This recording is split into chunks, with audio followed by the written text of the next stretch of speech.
What's up, everybody? We are back for another live broadcast.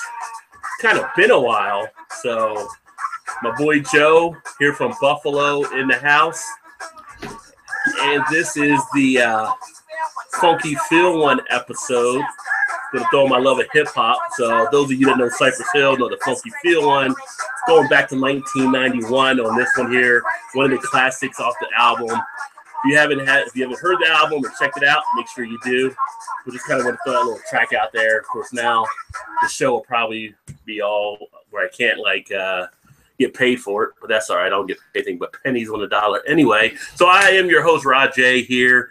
Rod J, BeerVentures, welcome in, and I got Average Joe, who is my trusty Ed McMahon side rider, Tonto, whatever you want to call him. And what's going on, Joe, in Buffalo? Absolutely nothing. I can't believe that is 26 years old. That's unreal. Unreal. Unreal. Rod, we are old.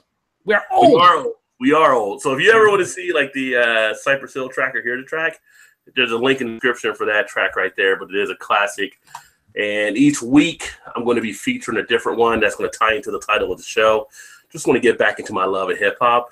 And I am rocking the sunglasses right now, even though it is night. So since we were playing hip hop, I threw some sunglasses on. The sunglasses I threw on tonight are from Fathead, to the Fathead's Brewery. So picked them up at the last beer festival. Figured I'd rock it out there. Thank you, Fathead, for those. And new week. When's the last time we did a show? Like 3 weeks ago or 4 weeks ago? Yeah. It's been a while. It's been, I think, 3 weeks. Yeah, so, and if you guys are out there on the board or whatever, hit Joe up. Joe's got the comments always held down nicely and stuff. Now, hang on. Now, hold on. No, I'm on the comments. Try to keep it clean for Joe, you know.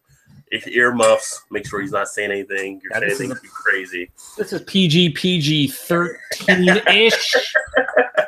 So we're a little lighter tonight. I don't know. Some of the guys might be out watching the game or whatever. I'm sure they'll be hitting up at some point. What are you drinking tonight? I'm getting down on some from Single Cut Beersmiths. They're softly spoken magic spells. This is the double dry hop version. It's just a double IPA, but it's really good. It's basically it tastes like peach apricot juice. It's your basically New England style hazy whatever. But it's really good. The only problem I have with Single Cut is very expensive. That 16-ounce can, $5.99. Did you say apricot? You're an apricot kind of guy? Yeah, apricot. As opposed to apricot? It's apricot. But it could be apricot. Yeah. Well, pecans, it's all the same. I've actually got one of these still. I'm going to let it warm up a little bit. This is the Third Coast Ale, so I'm still working my way through some of that stuff. But I'm going to try to get maybe one out for you, Joe, if I can get it set up to you. I'd appreciate it, but that entire case costs like as much as this can. So, that's where the different thing. Well, you got to find the deals, right? Yeah. There's no deals to be had like that here. So what I'm going to actually try is going to be a world premiere. So this is actually the dark IPA that I just brewed recently. Saturday, it would be 2 weeks of conditioning at that point. So I figured I'd try it out ahead of time. It's been, a week and 5 days sitting right now after it was bottled, see how it actually comes out. Now, I don't usually do things to kind of clear it up. I like to have that haziness on a home brew. So it'll be interesting. I was trying to get it up to around 8.5 or 8.5 or so, 8.7, somewhere around there. According to the preliminary numbers, it should have been up there, but then somehow in the process, ended up coming down to about 6.9. So that's a drastic difference, almost. Yeah, I don't know. It might have been on the boil or something like that. I had one big pot that was like boiling so much it couldn't get it all boiled at the same point, so I broke it between two pots. So somehow that probably got affected. But that's all right. You haven't tried it at all to this point, even off camera? I have not. This is a world premiere. Oh my Lord! What DJ like in the late '90s, early '80s, or early 2000s would always be on every single? It was not DJ Clue. It was DJ. Oh, it was Kid Capri. Was it Kid Capri? Capri was everywhere. No, I'm thinking of the heavier set dude. Marley Marl, Mr. Magic. Now this is like later '90s. Yeah, later '90s. Oh, you're talking about DJ Khaled. No, definitely not. Don't want to talk about DJ Khaled. No DJ Khaled. Because we the best. We are not the best right now. If I could have came up with that idea when I DJ'd in school Yeah, I don't got to sing or do anything. I just got to come up with the beats, and everybody else does, and I get paid. That was pretty good. Who are you thinking of then? Let me look it up. I'm almost positive. I don't remember. I don't remember. I'm going to try to pop this off. See if I get some smoke for Joe D. There's some smoke coming out of there. I don't know why people get so excited on the smoke, though. But it's usually just Joe D, and he's always been into the smoke. Simon does too on his. Oh, well. Does he? And at least some in the bottle, there's a little bit of sediment. I got to tell you, first look, bam, got a nice head on it. Yeah, it looks good. It looks inviting. Ooh. Oh, I'm getting the pine from the hops nicely. Now I actually use Warrior hops and I use Amarillo in this one. But I'm wait. You want Amarillo and what? I want Amarillo hops. Mm-hmm. So I use that like in the last 10 minutes of the boil to set like the aroma. And then for the base hop, I used Warrior, which has a high alpha acid. So it can bitter nicely. Yeah, it's great for bittering. Funkmaster Flex is who I was thinking of. Funkmaster Flex. Because he would always, like, they do the premieres, he'd be like, this is a world exclusive. You go out for like 3 minutes. And then, you know, like, he play the song and then just keep on screaming his name over and over, although a lot of DJs end up doing that. I don't think he ever played a whole song. He always seemed to stop it. Yeah, he always do the snippets, be like, world premiere. It's like, what, really? It's definitely got the dark malts in place. Definitely got a roastiness to it.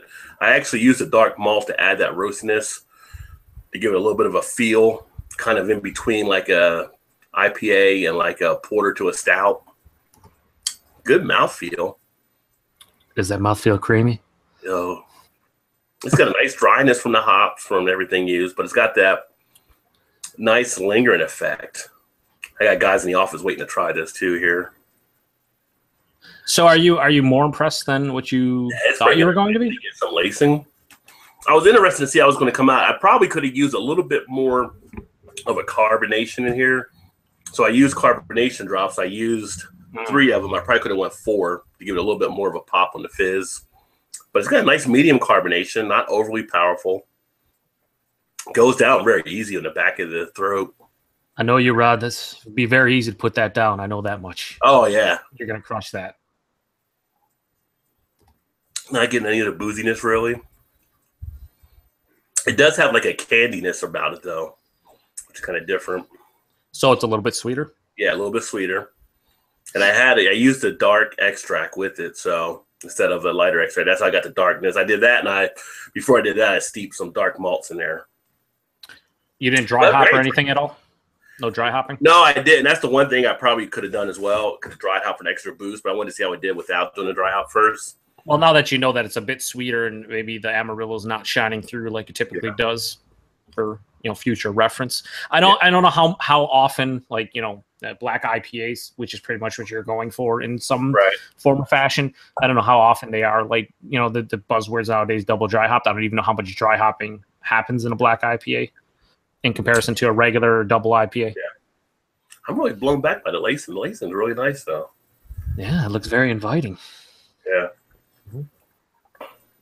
So that was what I call just a dark IPA. I wasn't going to call it Dark Side Vengeance, but just call it a dark IPA now. Maybe I'll come up with a better name some point down the line. But it is fun to brew. The good thing about when you brew, you're getting your hands in there. You're putting up the process. I think you're adding an additional dimension to it. One of the guys I was actually speaking to at the beer festival, we'll talk about that later, but he's a brewer, and he just talked about, like, when he sees guys that actually have done it and they talk about the beers, you can just see a different sense about how they do things because they've actually been involved with it. So kind of know what to look for there. And brewing, even if you don't really have much interest in home brewing or whatever, it's still nice to do it once or twice or just even watch it being done just to know what goes into everything. And you get a more of appreciation of, like, individual malts and individual hops and what kind of different yeast can do to beers and stuff. It just, I guess you gain knowledge, and that's never a bad thing, I don't think. I would have been interested when I put that vanilla. I saw vanilla to put in here, like a vanilla licorice type thing. That would have been kind of interesting, but get some of that vanilla beans. It's a work in progress. Some Madagascar vanilla beans.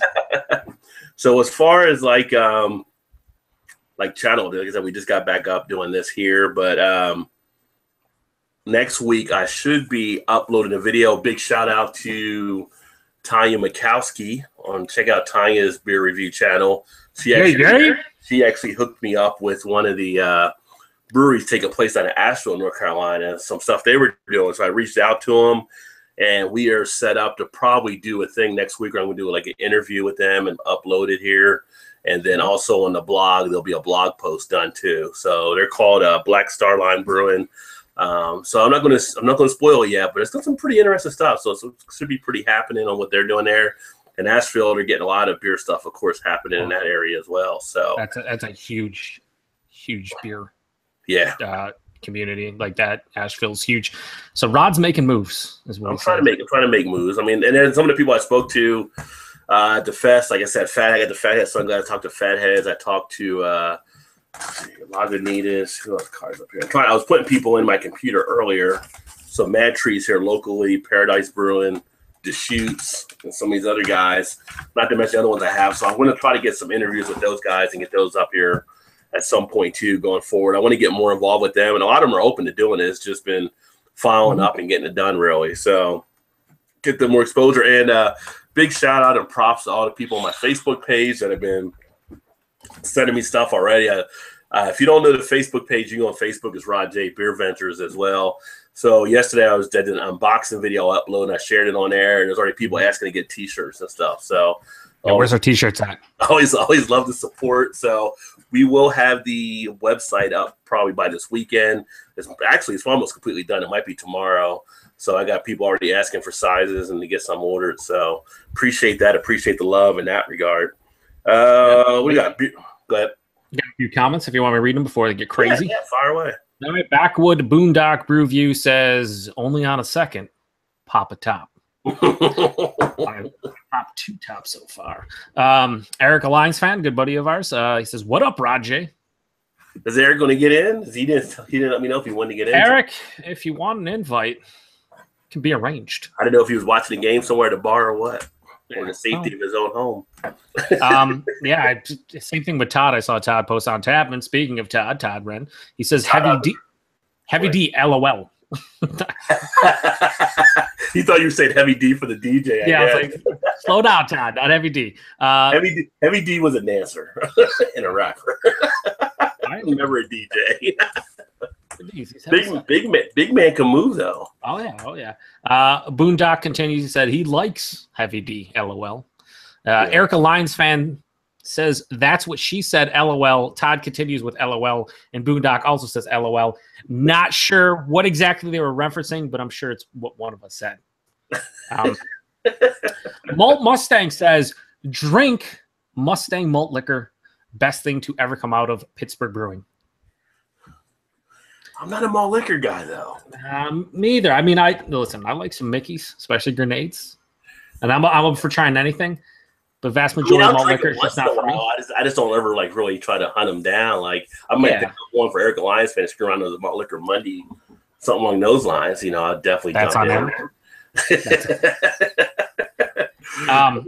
Todd continues with Funkmaster. Yes, haven't heard that name in a long time either. Like I just remember late 90s, early 2000s, you would just every new song, it would just be Funkmaster Flex World Premiere. I'm just like, oh, here we go. Here's a 30-second song, and then you're gonna stop playing it and you're scream over it. It was Cool Herc would let me clear my throat.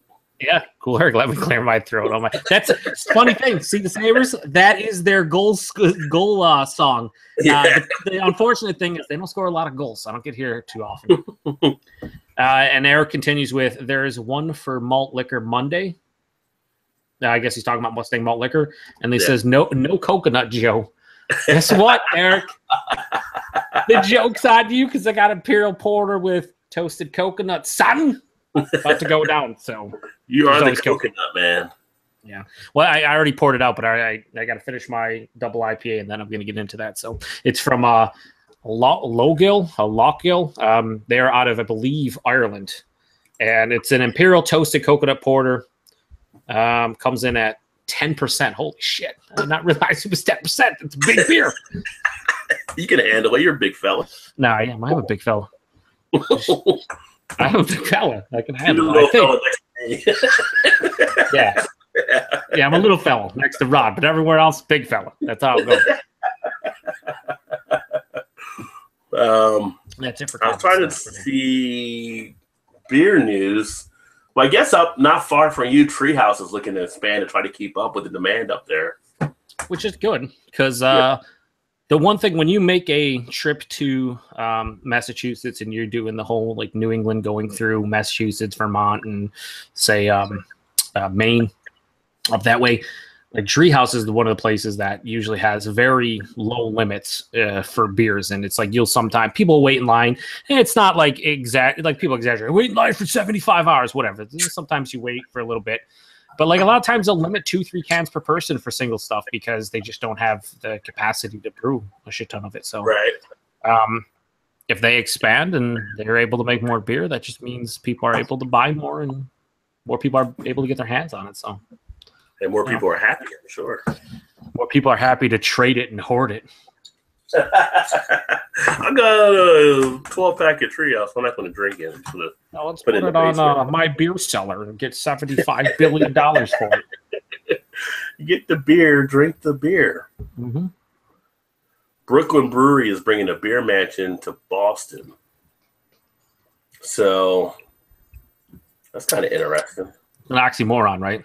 No, it's actually like this beer mansion. Should I pull it up here? That is really interesting. A beer mansion. What does that even mean? So you got this beer mansion here.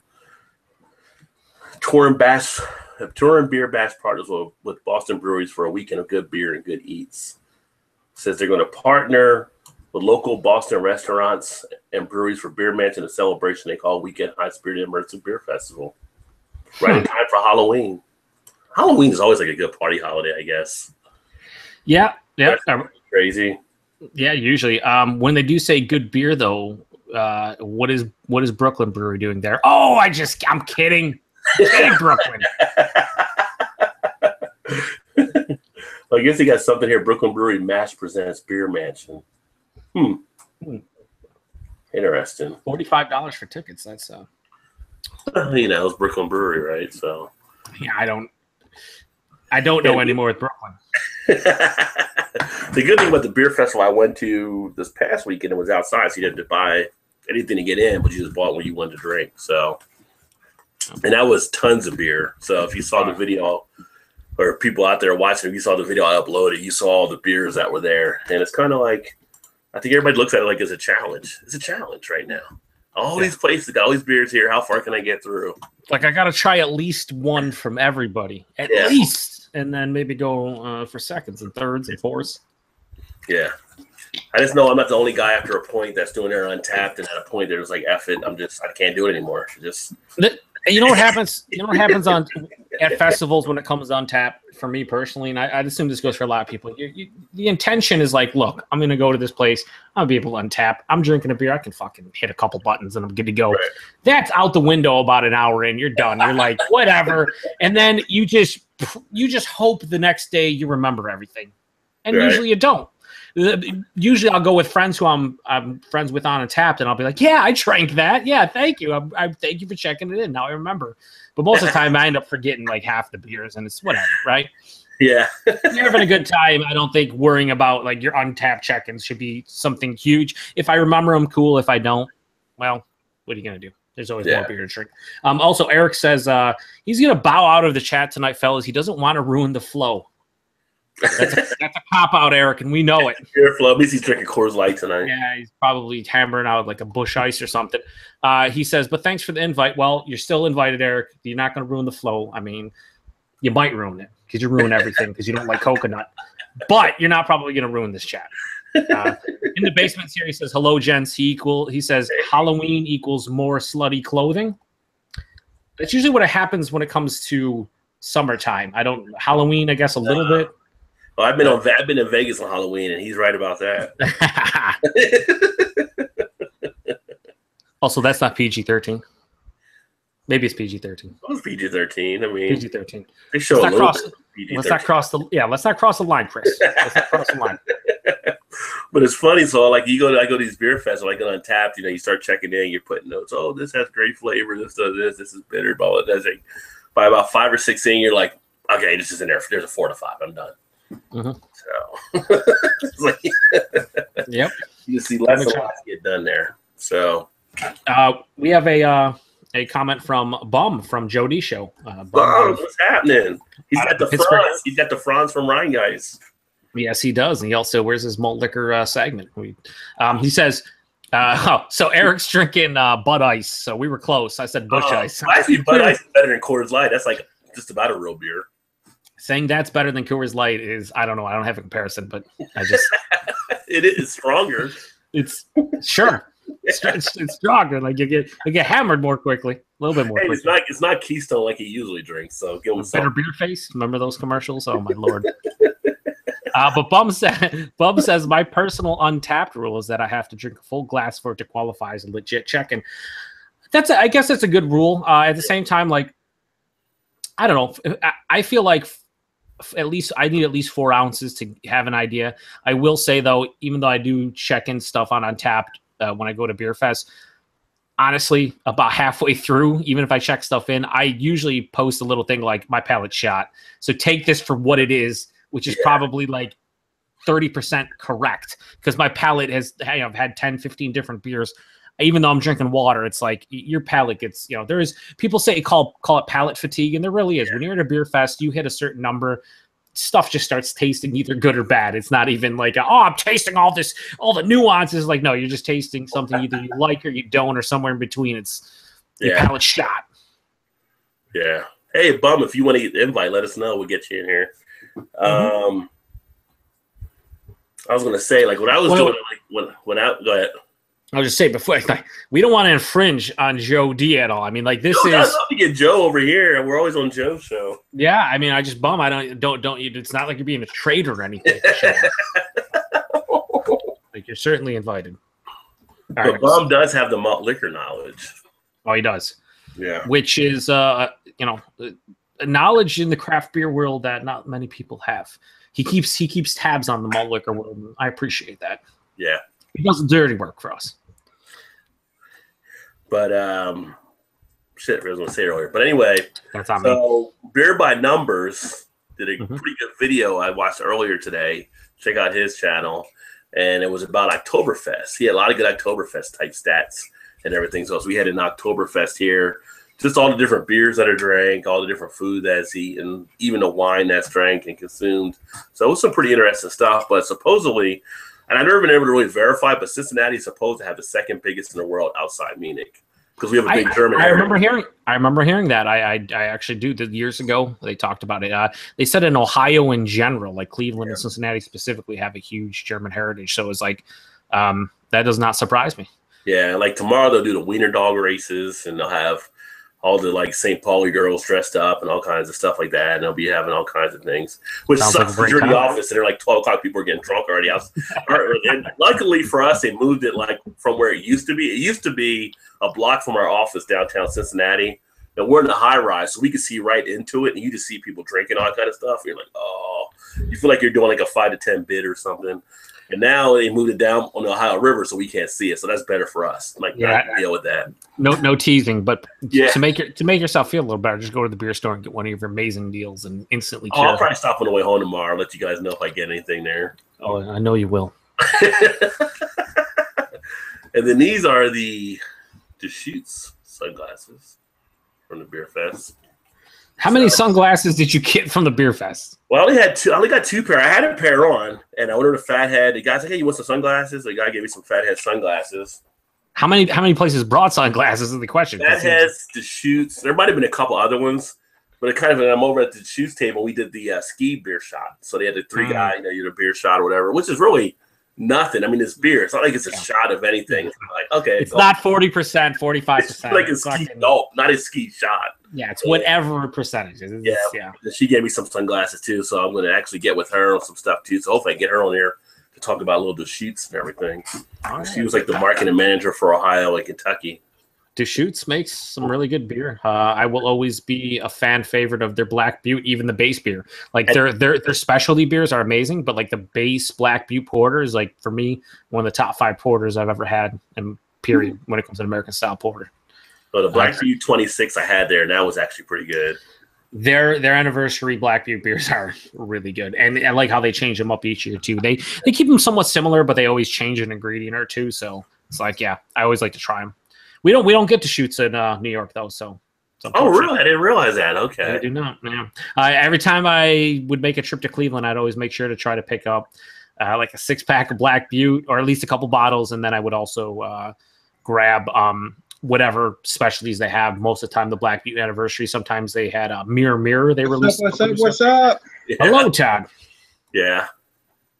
Yeah, they need to do something to get that distribution different. Now, what I'm liking is some states are now allowing the producers to sell directly to the public for takeout. So I'm hoping they start moving this movement where they can start breaking up this 3-ring circus.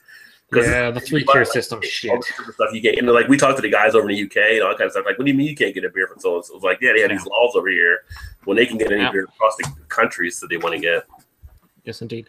Welcome, Todd Wren, to the show. Hello, Todd. What are you drinking tonight, Todd? I am drinking Evil Checkmunk, an IPA. Oh. From Evil Check Brewery out of Indiana. Nice. I'm about to make a beer run, I think, to Indiana at some point here. Because they get some different beers in over Indiana shop that we're getting. I'm still trying to get that Fruity Pebbles beer. I'm still trying to get it. I'm on board if you get one. I can't even get it here. No, it's tough. It's like from 450 North Brewing, I think. Yeah. Let me ask you guys a question. About 70 miles from here, so I'm going to have to make an adventure up to the brewery and get it, I guess. Let me ask you a question, though. You guys like Fruity Pebbles cereal? I did as a kid. I did as well. That's why that sounds intriguing to me. Fruity Pebbles is fantastic. It's actually Crunch one too, and it's like Crunch Berries. Yeah, I'm on board. Yeah. Oh yeah. I think it's actually made with Fruity Pebbles cereal. Mm-hmm. If I'm not mistaken. And in the words of Big Worm, you're playing with my emotions, Smokey. Look at these Friday references. We're living in the 90s. I just want to point out this Imperial Toasted Toasted Coconut Porter here. Where's the coconut, bro? Bro, where's the coconut? You got throwing a coconut in it? Not really. It's very subtle. Yeah. Very disappointing. You got that coconut Victory C finally? Or you've had it before? I can get it, but I just never. Good. I've had it. Yeah, I've had the regular one. I had the peppermint one, but I never went to got the coconut one. I don't know what has stopped me from buying it. I don't either, because you're a coconut fiend. I know. I don't know. Hey, speaking of fiends, my two guys here, Snowfall, was that a hell of a season or what? Oh, dude. Joe finally caught up to it. Joe, did you fit? Oh, I hammered through it in like 3 days. I went through all the episodes. It's done. I actually made a point the 2 nights before the season finale to hit up the last 7 episodes I had. I was like, bam, bam, bam, bam, gone. It was. I must watch. No, it was over. That was so good. It was fantastic. Anyone out there who hasn't watched it, yeah, watch it for sure. Yeah, go over the effects a lot. That's it's only 10 episodes too, and I'm sure season 2 will be next fall at the earliest, if not early 2019. So you have time to watch it, but 10 episodes, hour long, but whatever, 50 minutes, 48 minutes. Yeah, it flies by. Trust me. I'm like, it flies by. I was like, holy shit, it's done already. I'll just watch another one and another one and another one. And next thing I was like, why is the sun coming up? Yeah. I was like, wait, I have no more on my DVR. I guess I'm ready for the season finale. Yes. A few of them is like Singleton stops at a point. It's like, you're not just going to stop right there. You're not. Because for Joe, he could just go to the next one because he had them all saved up. When you're watching it during the week, you're like, what? I got to wait a week to find out what's going on now? Yeah, you're like, no. I can't imagine it because even I was upset. I'm like, I got to hit 3 buttons to start the next one? Why is it not continuing? Why would you stop right there? What I love about the series, without spoiling anything, is I just love that there's different things happening. It's like it's not following just one person. There's multiple people. So it's just the interaction between it's fantastic. Like how it switches from one to another. It doesn't feel like pushed or anything. It's like, okay, it just feels natural. Yeah. 3 stories in one, which it makes it nice. And they're all very compelling and interesting stories. It's not like, I hate this one over here, but these 2 are great. It's like, no, all of them are great. And I can't wait to see, how they go, especially in season 2. Yeah. Up. Yeah, it pulls you in. But I finally got a log because I had to get that out of the way, and I'm trying to get The Strain done now, which is their series finale this Sunday, and some other stuff. So I can watch Defenders. I haven't watched Defenders yet. Oh, I started Defenders. I only watched the first episode, though. I did not start Defenders, but I started The Deuce on HBO with. I've got that DVR. Does that good? Oh, it was really good. I thought. So do I. I'm pumped up. It was really good. James Franco, he's James Franco, like he's James Franco. Like I don't know how to explain it. Other than I think he's an actor. Like I think he tries anyway most of the time. But he's done a pretty good job in this one in the first episode. I thought he probably best I've seen him as far as acting goes. Now, but it was really good. The first, like I already have the second one DVR because I'm on board. Oh yeah, well the series is that recorded. Haven't watched it yet though. Yeah, you got to get on it, guys. Guys, come on, get on it. I'm trying to get Ballers done too. Oh, dude, I'm not Ballers. I like that's a good show. I like it. What I like about it is Ballers. Mark Wahlberg produced too. Was Mark Wahlberg's opening a Wahlburgers here now? Yeah, it's like Entourage, but in the sports realm. That's what I like about it. It's just like. It's not like fucking super crazy with like the storyline where it's just like you kind of watch it and you're like, oh, who's going to guest spot? The Rock's awesome. It's enjoyable. You like sports, watch it. It's a lot of fun. Yeah. I mean, it's not going to win any fucking Emmys or anything, but it's 2 thumbs up. Yeah. Right. Yeah. Yeah. It's just entertainment. Mm-hmm. And even the athletes they bring on there are pretty good on the roles. Terrell Suggs. Terrell Suggs was fantastic. Yeah. What do I call him? T-Sizzle? I love T-Sizzle. So you cannot sell Apple.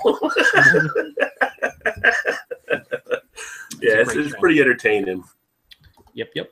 I actually just watched South Park came back for like the 20 billionth episode, and I love. It's amazing that they complete them in 6 days because it's always on topic. And it was another good one. It's always great. Like last year, they did an entire season that was like one story, and it was about the election, basically. That was just great. So can't believe I think it's 21 years later or 20 years later, they're still making like The Simpsons, right? It just they don't get off the so as long as you keep watching. Yeah, and it's still funny. That's the thing about South Park. Like for me, The Simpsons kind of slowed down over like the last probably 10, 15 years, honestly. I mean, it's not funny, but it's also not like when you're growing up. I always remember 8:00 Sundays. I'm watching those Simpsons. I'm watching Saturday Night Live. It goes through its laws for sure. Yep. Like this past year, I thought SNL was really good because of the election stuff, and I don't know if that'll be that good this year. But South Park's still doing extremely well because they're always on topic and they can push the boundaries, kind of like Rick and Morty. Everyone talks about like it can go over the top with their comedy. And I just watched the Rick and Morty episode. That's some crazy freaked out stuff. You got to watch the entire thing. Oh, Todd, listen to me. Feels like you got to watch Rick and Morty. I'm intrigued. There's actually a YouTube channel where they do it 24/7. Yeah, dude, it's in everybody's like you click on your home link on YouTube. Everybody has it. It's like it's some with the algorithm with YouTube. It's like everybody's gonna watch Rick and Morty 24/7. Even if you don't like it, you're still watching it. Some of the humor, like with the Rick and Morty, is kind of like Bob's Burger, but it's actually the higher level. It's kind of just like, okay, we went from the PG up to the R. What I like is it makes everybody in between, right? It makes you think. It's like one of those cartoons that actually makes you think. It's just not like whatever, just normal humor. It's like intelligent humor. But once you figure out what's happening, and you're like, holy shit, this is hilarious. This is like absolutely hilarious. I heard people talk about it, and I hammered out both seasons before season 3. In like 4 days, because I was like, yes, these are 27-minute long episodes. Boom, boom, boom, boom, boom. As Todd says, before you knew it, it was like 5 a.m. I'm like, what am I doing with my life? I remember back in college, we used to watch Ren and Stimpy. Ren and Stimpy was fantastic too. Yeah. Yes. Sometimes it was better. That was a good one. When it was enhanced, if you know what I mean. Whatever do you mean? It's like watching The Wall. Try to watch The Wall straight, you are lost as hell. Like I have no idea what's going on here. That's still a great movie to watch too. It's like listening to Pink Floyd music. Yeah, they just had the what 8-year anniversary was it of one of their songs? A lot of people had it on Facebook. I forgot which one it was though. But I remember when I was in high school, or no, I think I was like in 8th grade or 7th grade. Whenever the Wall came out, and I wanted to go. My mom would let me go see the Wall. That was the 80s, early 80s. Yeah, I wanted to go see heavy metal too. She wanted me to go see that either. My father just went and saw Roger Waters last Saturday. He came to Buffalo and he said it was awesome. I bet it was. Yeah, he said they did like the whole laser thing and the pigs and did a lot of the Wall and other stuff. And he was like, it was fantastic. I was like, I'm sure. I was like, it sounds awesome. Yeah, I don't know what's a little freakier of a movie, The Wall or Clockwork Orange. That's pretty close between. Both of them. If you guys have never seen Clockwork Orange, you should check that out. That's some freaky stuff. Oh yeah, that's pretty good. Classic. Unlike this beer, where's the coconut? I'm very disappointed in you, Logan. And also, despite this being a 10% porter, it like poured like a murky brown ale. I mean, I guess it kind of looks like a porter on camera, right? But it's for a 10% beer, it's way thinner than I anticipated, lacking coconut. So I'm like, I'm kind of disappointed here now. What's happening? Well, don't drink. Roger, your homebrew looked like it turned out pretty good. How'd you like it? It turned out pretty good. It's a little sweeter than I wanted it to, but I think for the malts. But yeah, it's definitely easy to go down. Still ended up with some pretty good lacing at the end of the glass. If anything's going to happen to a beer like that, as long as it's highly drinkable, I mean, regardless of whether it's exactly what you wanted, if you can, if it's quaffable, dare I say, then it's a win-win, right? It's definitely green though. Still, I think. I mean, yeah. Like I said, it'll be 2 weeks conditioning as of Saturday. How is the carbonation as it is right now? Is it the carbonation is good? I guess I wanted medium carbonation. That's right where it is, nice and smooth. The dry hop is probably the one thing I could have done, just because that would have given more of that hop presence at the end. But especially with the Amarillo, before I just didn't do it on this one.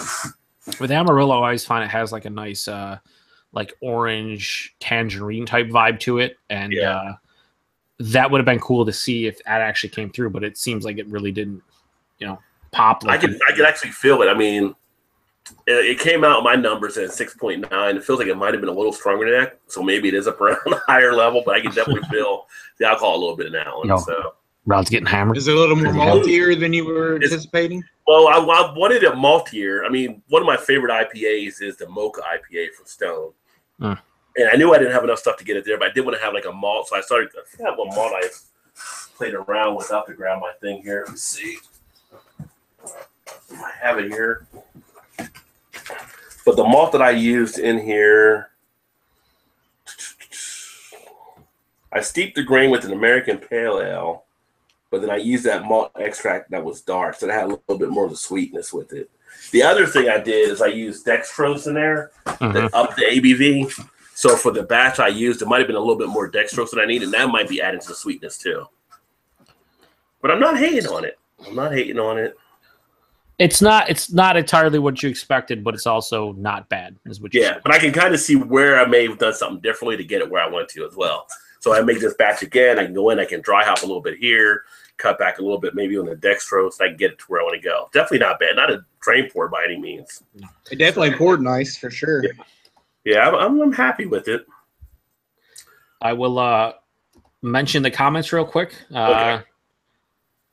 In the basement says Vegas on Halloween. Oh, you already said Vegas on Halloween would be fantastic. Eric, a Lions fan who I don't think is watching anymore, said, "Shut up, Joe." LOL. I believe that's because I mentioned the coconut. That's on me. Bum said, "I drank Founders DKML on Share a Beer last week. The best ? Of both worlds." Oh, I don't know. I've seen it around it. I just didn't pull the trigger because I've seen it. I haven't gotten it yet either.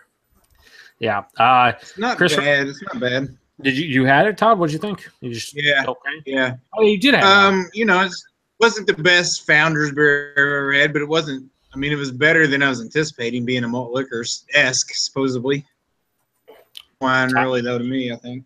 Yeah. Todd, we don't look down on malt liquor people here or malt liquors in general, Todd. I think Eric. No. I didn't mean to come out that way. Sorry, Eric's a Lions fan. No, actually, Eric's a Lions fan. Enjoy your Bud Ice and don't join us. Chris from in the basement says. It wasn't a crack. Chris from in the basement says, "LOL, wiener dog races." I think he was talking about the Oktoberfest that you were talking about earlier. Dachshunds. Mm-hmm. No. Bum also continues with Elvin, Simon, and Theodore are going to sue for unauthorized use of their likeness. Yeah, the chipmunks. The chipmunk. Chris in the basement says, Smokey, you taking a shit? That's from Friday. He's Yep. Yeah. He said I was going to tell him, but I ain't going to tell nobody else.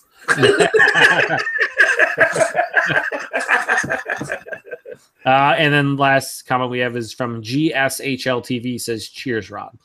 Cheers, brother. Yep. Yeah, Friday's a classic. I like all the Fridays. How do you get fired on your day off? I don't want anybody going there for about 30, 45 minutes. It's smelling pretty bad. Oh, it's so great. His dad's the best in it. I love him. I love when he all day long. I put up a dog's ass. Bang, bang, bang, bang.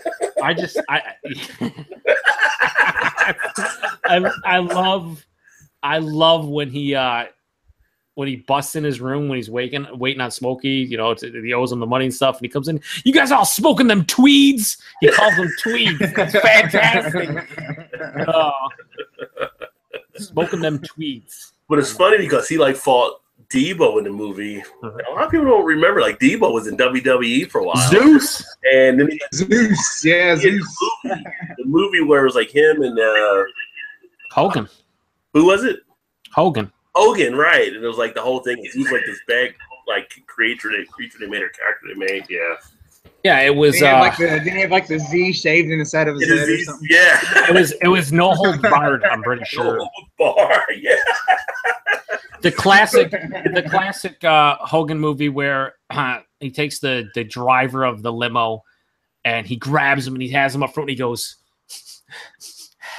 what's that smell? And the dude goes, Dookie. And he goes, Dookie. It's a classic, just terribly acted by Hogan. Yeah. That movie, you go back and you watch it now, and it's you go back and watch Running Man now, you're surprised by the effects. I'm looking on Google right now. I got a solid 11% on Rotten Tomatoes. Pretty horrible. But back then, people were going to see it too. Back then, I used to like some No Holds Barred, and I remember when Zeus came to obviously he wasn't a wrestler, so he'd had the match with Hogan, and it was just yeah, he's not good. He's not good. He looks good. He's just not good. He's no SD Jones. No, special delivery. I like when he would lose in 17 seconds. It was fantastic. He would never win a match. And if I saw him win a match, I was like, SD won. Yeah, it was him. There was Barry Horowitz. Oh gosh. Right? Yeah. He would always pat his back, Barry Horowitz. And then you had Iron Mike Sharp, the Canadian who yeah. Iron Mike Sharp, yeah. Yeah. It was pretty terrible. The wrestling of the 80s. Uh-huh. But it was we all grew up with it, right? Though, so you remember. At Beer Fest, one of the funniest things, and Roz, who watches my channel, usually had pointed out too, it was hilarious that I went to when I was shooting a video, and I don't know if you saw that one, Joe. When I got down to the end of one of the lines, and they had all the AB and Bev beers together. Yes, I did see that. You're like, we'll just call this the AB and Bev section. And it's all the founders was able to get a spot away from them, but it's oh look, it's Elysian and it's 10 barrel. Yeah. Wait a second. It was basically the AB InBev lineup, and it was. How busy were they when you were there? Were there a lot of people going to the AB? Yeah, it gets busier going into the night. So we did the day shift. When I shot the video, everybody was just getting set up. Taps were just starting to get turned on. Some people weren't even prepared, weren't even ready at that moment. When I shot that, it was probably half an hour before we started. Oh, okay. But when you volunteer, once they're tapped, we can start drinking. So, and then I shot the bands to the win early. Yeah. Then when the bands were performing, it was open at that point, so I was still the bands playing. But then about 5 to 6 starts picking up a little bit more. Our shift was 3 to 7:30, and by the time we left, it was crowded in, a lot more people because Saturday night's the last night for it. So to pick your brain a little bit about the fest, what was the best beer you had, the worst beer, and also what breweries really, I guess, set themselves apart from anybody? Did anyone bring any crazy beers, or did anybody just the friendliness from a certain booth or whatever? Was there anyone who stuck out? I mean, everybody with the craft beer world, everybody's been pretty much cool, as you know, like the craft beer community. As far as one that stuck out, Three Floyds and their, I gotta look at the name again, like Cimararian, I believe. Cimararian Sabretooth, right? Yeah, that one is really good. That stuck out. Platform out of Ohio and their Yammy Yammy sweet potato beer. That was they make good beer. Platform makes. I've had a couple really. Yeah. They had one beer. Oh man, continue. Let me. I'll have to look on a tap. But they had a beer that tasted exactly like Sweet Tarts or something. It was so good. Well, the funny thing was, Yammy Yammy was one of the beers. Like, I went over there, I was talking to the guy for Platform. He's like, "Have you a sweet potato? You got to check this beer out, right?" So the guy from Platform was like, "Check it." I started doing it. And I'm talking to the volunteer in the booth there. So the volunteer in the booth there had to actually ask if I could cover him. Now, we got like different sections where people are given different color for the sections. So he was like the blue section. I was like in a pink section. So I said, "Oh, yeah, I'll cover for you and everything." So I'm sitting there. All of a sudden, I'm serving beers in the other section. And it's like, my buddy's like, "What are you doing? You're not even." I was like, "I took over another booth." So I'm serving all these other beers. I'm telling people, like when I work a booth, I get it going. So I like yell at the people in the crowd, "Hey, come over here and try this beer." And people are like coming over like crazy, and people are coming back. I was told to come see you and try this sweet potato beer and everything. And that actually drew a lot of good people in. So I think they got a lot of good exposure from that beer. The Black Beer 26 I mentioned, that was awesome. From the Shoots, right? Yeah. The Shoots, yeah. Mad Tree, which is one of our local ones here. You got any Mad Trees up there yet? I know they're building. Nah, we don't. That's why I wanted that Dreamsicle, son. I'm gonna try to get you one of those Dreamsicles. I can't give you the ones now because mine are in the fridge. You know you can't take them out of the fridge and it. You can take, but that's a fairy tale. Don't take them out of the fridge. I won't give you a fair opportunity. I'm gonna love it no matter what because it's a Dreamsicle. Beer they have one that was called I think I told you the Bourbon Barrel Aged Yo Batter Ram, and that was an American barley wine. That was really smooth, very dangerous. The what the ABV was on that one, 11.2. Wow. So that one can sneak up on you. Whenever a beer is higher than 10%, and someone says, "Well, that was really smooth," that's dangerous at that point. Yeah. That's why I put smooth and dangerous when I checked it in too. Oh, there you go. Yeah, it's crazy. Like if you're drinking 2 or 3 of them, you're basically drinking like somewhere between 6 and 9 beers, and it's like you're gonna be feeling it. You won't even realize it. I thought the Shoots had a good one. They have one called a Hopsit Autumn IPA. I thought that one was pretty good. Then we have the one here from Listerman called Team Fiona. Another one from Team Fiona. We got Fiona here. If you don't know who Fiona is.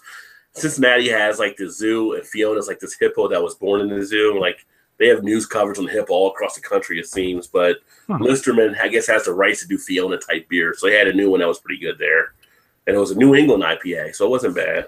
Wasn't as juicy as I thought it was going to be, though. Well, the things that I feel like the things that define New England style IPAs are the look of it. Obviously, it has to look turbid and murky and whatnot, but then it has to be fruity and juicy, and like the mouthfeel slightly creamy.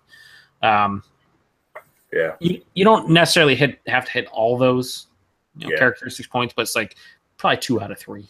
And so many places, like honestly, outside of New England, so many places try, and there are a lot of great ones, and there are a lot of ones that you look at and you're just like, this is a regular IPA. I'm just talking about this New England stuff because none of this is right. It's just made in New England. It got nothing to do with being in New England. Yeah, no, it's like I see what you're trying to do, but you didn't do a great job. It happens though. But if anybody ever out there has a bad Avery beer, let me know because I don't seem to find them at all. And they had the Real Peel IPA, which was really good. Yeah, you mentioned that. I've never had that. Yeah, I've never had a bad one from Avery. I'm trying to think off the top of my head if I've ever actually had a bad Avery beer. I mean, looking at my Untapped, I've had 10 different. Again, I've had more than that just because I didn't start on tap until like late 2012. I had like 3,800 check-ins, and I'm like, I know I've had more beer than that. I've only done Untapped for like 3.5, 4 years. So all those previous years, I haven't marked those beers in. Same thing. Like I said, I started drinking beer in 09, so 09, 10, 11, and most of 12. Like that's 4 years of me not having Untapped. But the only bad beer based on my Untapped check-ins, and by bad I mean I didn't really care for it, was they had a beer called Chai High that was basically mimicking chai tea, and it wasn't bad. It was just like not for me. I think it was okay, but it was above average. Like if you say an average, here's an average adjunct lager beer, what people perceive beer to be. It was better than that, but it was also nothing that had ever gone in my way. But out of 10 check-ins, that means 9 other ones were at the very least good. So. But that's the funny thing, because an Avery bad is so much better than everybody else's good sometimes. I really do like Avery, and the only thing I'll say about them is a lot of their beers are priced high, and I get it. Like, they have a lot of those barrel-aged beers that are like 16%, like the pumpkin ones and the barrel-aged stouts, and they're 12-ounce bottles, and they're charging $15. But they're so well made that I don't really mind paying a premium for them, because they are really good most of the time, if not exceptional. So yeah. Well, I tell you one that's not usually priced bad that's pretty good for them is Dugana. I don't know if you had their Dugana one. No, never did. What style is that? That's actually a pretty good one too. Let me take a look here. And the one time I got it, I actually was going to do a review on it. It's an IPA, and I forgot, and I opened it up already. I was like, well, shit, now you go find me another one of these. I'm like drinking it down, and I'm like, didn't do the review. Todd said he'll actually be back. His computer decided to do an update. Yeah, I was going to read the comments. He just says, yeah, his CPU did an update. I'll be back when I can. And then Bum continues with, what was Iron Mike Sharp actually stashing in that armband? I don't know. Maybe poutine? I feel like poutine was probably in that. I didn't nobody could eat a turnbuckle like Georgie Animal Steel, though. But the greatest thing about George Animal Steel is he's actually, like, I believe, a professor or some kind of, like, teacher. And it was like he played the exact opposite as a character in WWE, which was amazing to me, because it was like, this guy's actually very intelligent, and he doesn't play that guy. Well, who was the one guy? Was it Don Morocco? That was the Snooker's first nemesis before Roddy Piper? Yeah. Don Morocco was pretty huge for a long time back in the 70s and early 80s, and he was fantastic. The original Rock, by the way. Yeah, Don Morocco, the original Rock. Yeah, that was him. He was fantastic. That wasn't his dad, though, right? No, Don Morocco was the original Rock. Like, that they called him the Rock? Well, it was like kind of like a nickname for him. Oh, yeah, okay. He was like the original. His dad was Rocky Johnson. Yeah, but he wasn't the Rock. It's funny, they didn't call him the Rock. They called Don Morocco the Rock. They called him whatever you want. He was Mr. Atlas, whatever you want. To go back to Avery Brewing, like, it's funny that you say that, because I never really thought about that all too much. Rod, to be honest with you, like how well made their beers are and how good they are. I'm looking at my Untapped, and like, I've had so many beers that I've rated on here, like 4.5, 4.75, just like out of this world. I had a sour from them. I actually went down to there's a beer tuber in Cleveland, a couple beer tubers in Cleveland, but Johnny from Crafty Beer Reviews, he doesn't review beers. Why isn't Johnny doing that anymore? He changed his channel to called The Sunny Disposition. He does like humor videos now, so he doesn't do reviews anymore. But I've hung out with the guy like 3 or 4 times. Good dude. His wife Emily's awesome. But we went. The last time I went down there, I think it was like about 2 years ago now, or maybe like a year and a half ago, and we shared a. He brought a sour that Avery did, and I was not even aware that they did like sours that were commercially available, and he brought it, and it was we shared like 8 or 9 beers that night with him and one of his buddies and myself. It was the beer of the night. It was an absolutely amazing sour. It's kind of like a Flanders brown ale, where it still had a good malt sweetness to it, but there was like a really nice sour component, and it just blew me away. And it was just like, Avery, I've never even known you to do sours, and it was the beer of the night. It was fantastic. I'm like, yeah, I guess you guys make really good beer. I don't know. One that knocked me back one time. We actually have a place called Hangover Easy. It's the name of a restaurant. So it's up at UC, off the UC campus. So like when the students, I guess, are drunk that next morning, come here and get greased up. Really good food though. Oh, those are the best, right? They had the Avery Loco Capolo. I don't know if you ever had that one before. No. It's their wheat beer. That is pretty awesome. The passion fruit wheat beer, right? Yeah. It is probably, now people, like I said, and this goes for a lot of beers, but people talk about like beers in your fridge or beers that you'll rebuy or like standby. Yeah. That is a beer in the summertime. I usually buy at least a couple of them and just throw it in there, because it's not overly sour. It's just tart, but it's just so good. When I took the first sip of it, I'm like, are you messing with me right now?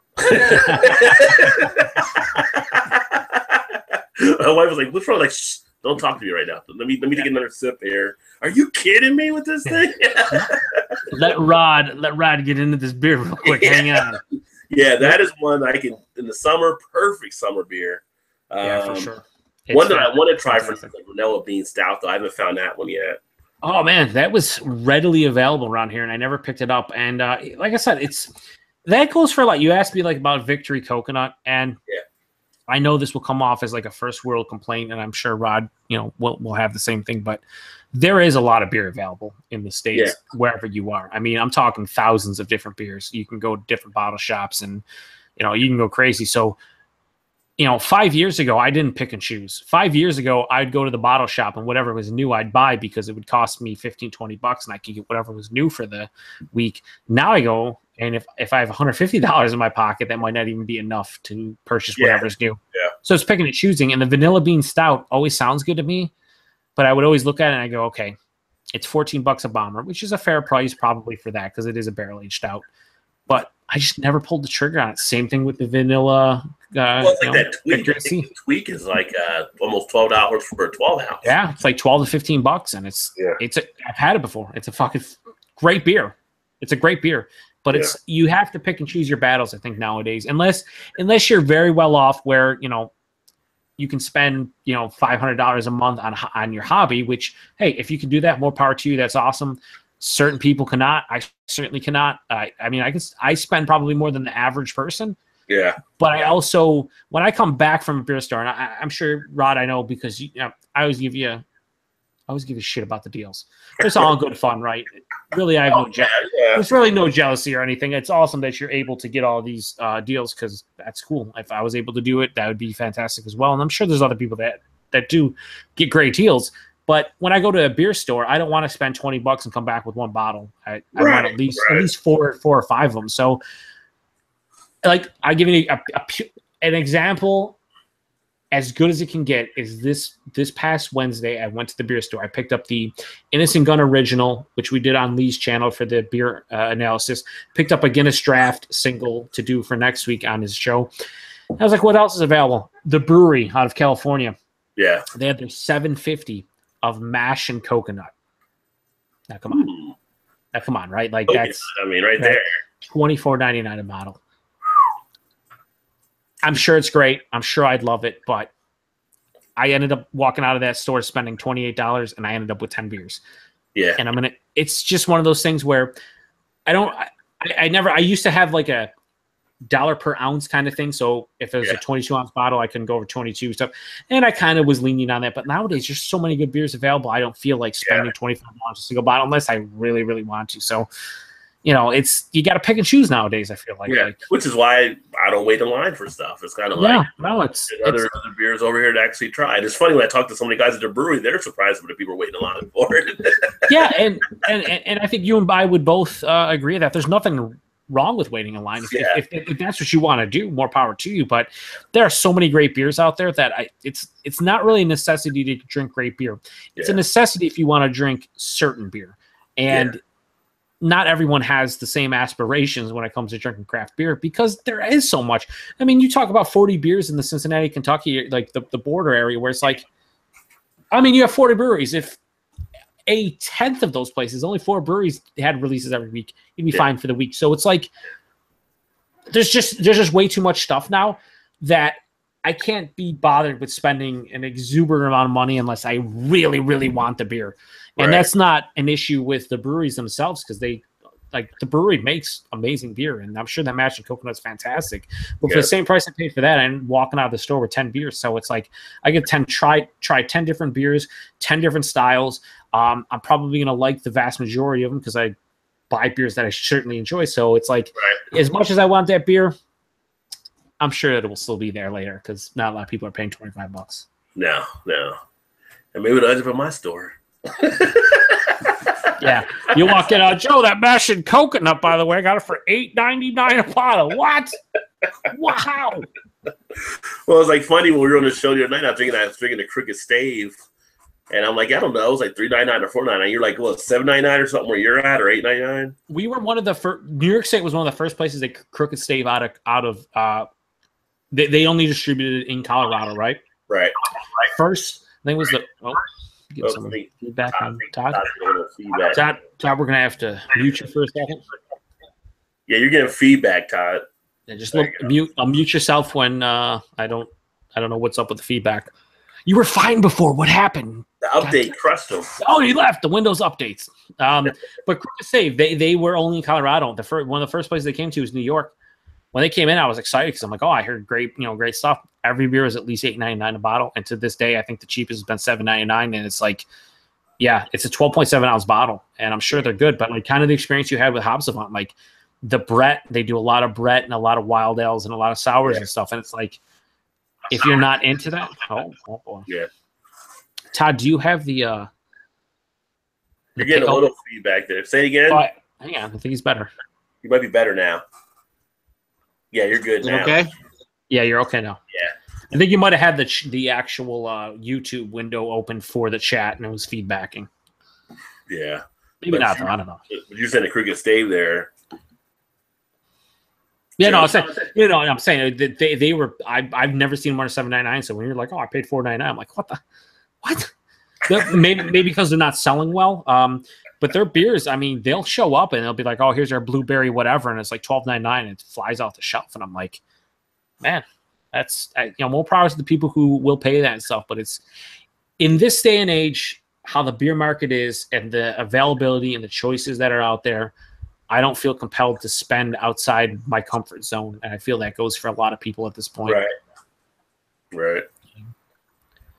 You walk into your local there's tons of shit available. Beers that you can get locally that's nobody knows about. So you just hear about the ones that are advertised or, that are in the polls or top 250 or whatever, but that's just actually get or have had, Yeah. Yeah.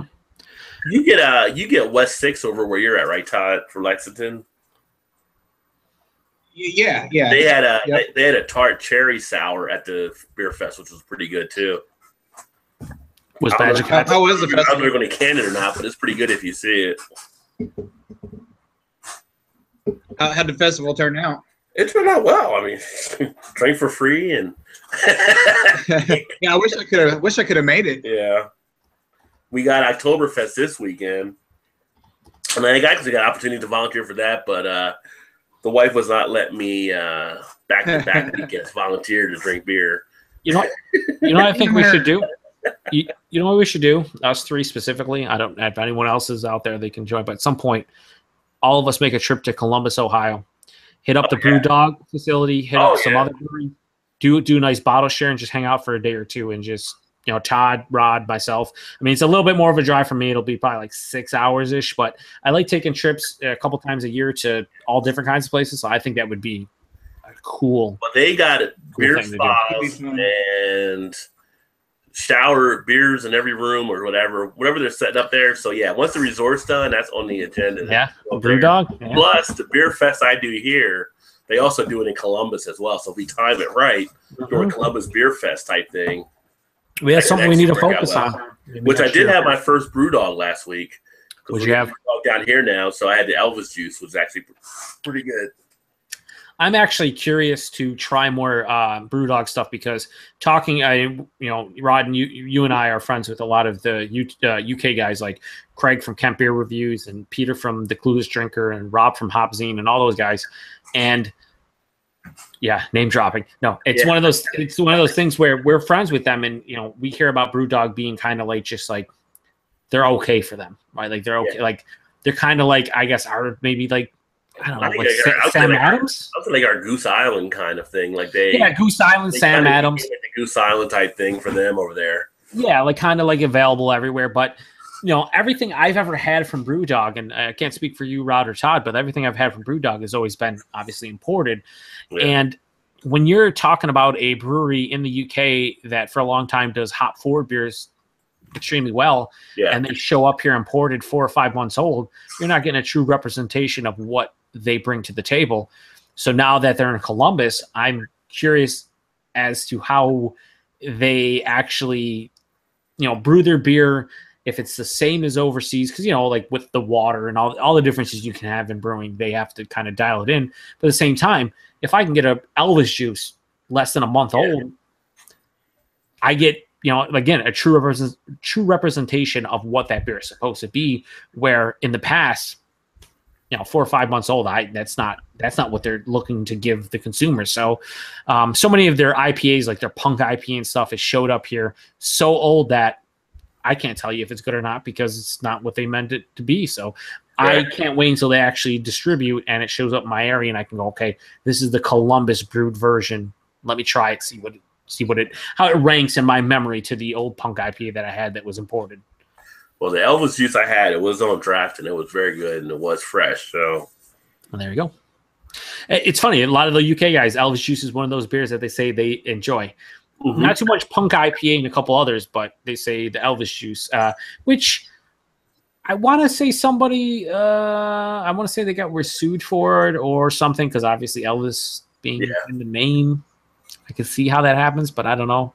Could be wrong. Could have been the estate that might have went after him or something. That's what it kind of feels like.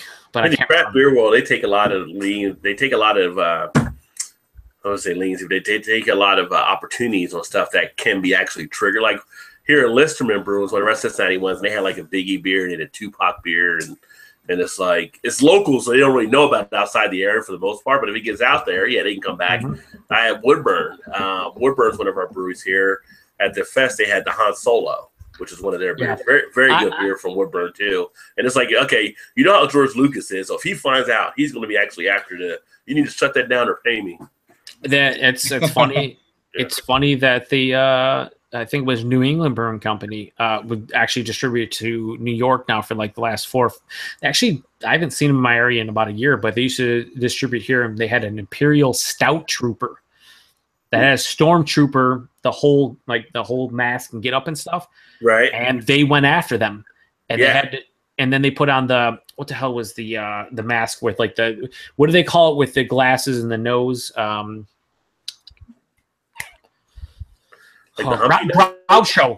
mask.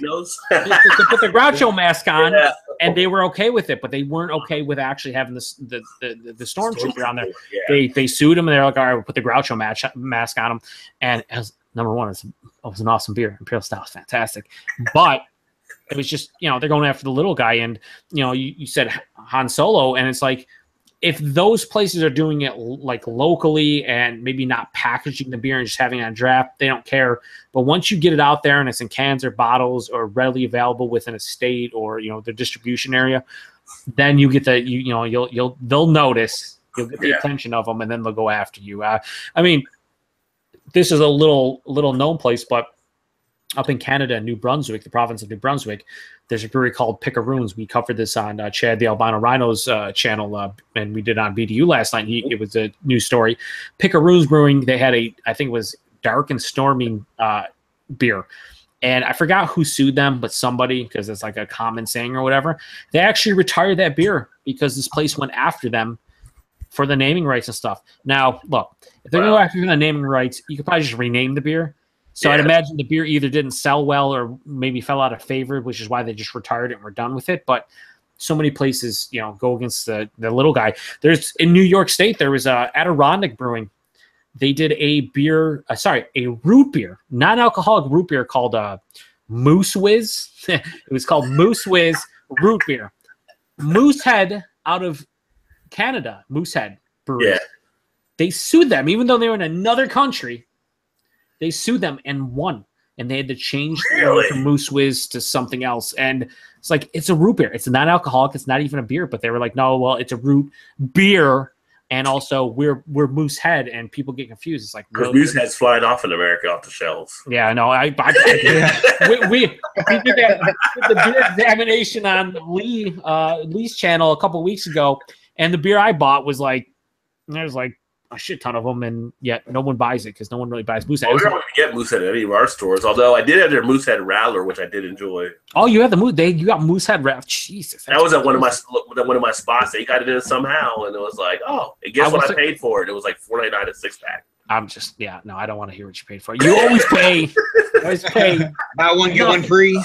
Yeah. I walked in and they just handed me a case and gave me a high five, and I walked out. No, but seriously, Moosehead is for an adjunct lager. Moosehead's better than the vast majority of like the regular offerings I had from this, like Molson Canadian, Labatt Blue, the big three here in the States. Moosehead's way better than. Moosehead's better, yeah. I remember drinking Moosehead in high school. You should in a green bottle though. Yeah. I mean, even the one I had, I poured it. I poured it in my glass when we were doing the examination. The bottle's so nasty. Smelled like a skunk, the bottle, but the actual beer that was in my glass was not skunky whatsoever.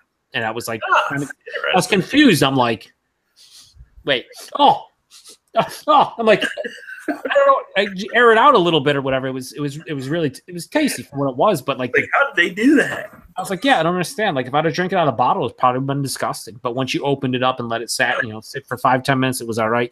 But the green bottle thing needs to die. Yeah. You get any more comments out there? I checked like 2 minutes ago. I did not see any. Yeah, actually, we have a couple here. We have basement beer. So there's 2 basements. In the basement is Chris. Oh, the basement wars are starting again. Yeah, the basement wars. He said Brewdog Punk IPA is easily available in Ontario, although he's never tried it. And he says, but Elvis Juice is a little harder to find, but he's also never tried that either. He'll have to look out for the Elvis Juice. I was surprised when I saw it on our menu. I was like, okay, that's my next selection right there. Mm-hmm. Yeah. So, yeah, I would highly recommend Jamie to try out the Elvis Juice. I think that's the better of the two. Again, I think you guys is probably imported from the UK, though, and not actually from Columbus. And Bum, who's still watching, Bum, the invite. Oh, thanks, Bum. Bum, you told us you went in. I would send you a link. I just needed your information. Bum, I know Rod is no Joe D because he doesn't go nuts over the smoke, but that's no reason to ignore Rod. No. He says Moosehead sued Moosewiz because their beer tastes like piss. Their root beer tasted like piss. They had that market locked down already.